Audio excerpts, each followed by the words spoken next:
I met someone on a dating app, and we hit it off immediately. He was charming, funny, and seemed really thoughtful. After a week of texting, we finally set up a date.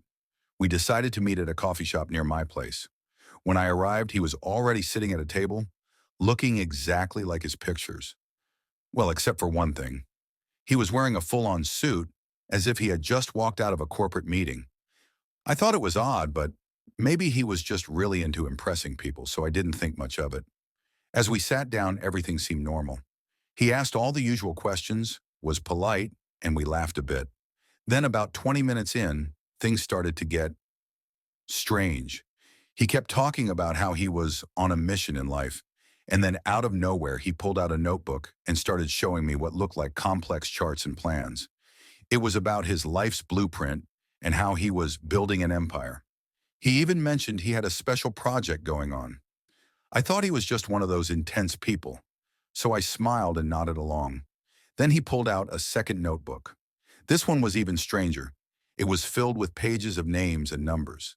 As I glanced at it, I realized the names were of women, and not just any women, but women he had met on dating apps. There were detailed notes about each one, how they looked, what they said, their interests. I started to feel a little uneasy, but I still tried to brush it off as weird and maybe a little obsessive. It got worse.